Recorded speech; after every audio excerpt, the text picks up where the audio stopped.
Bago before daw kami mag-start ng walking, bibili daw muna siya ng mini donut. Nakakatawa itong tingnan ko. His favorite. Mini donuts. I think it's in line up, honey.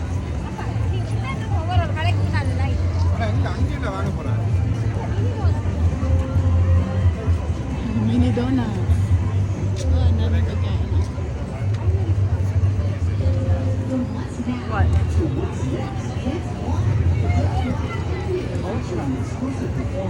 Today is free entrance because it's family day.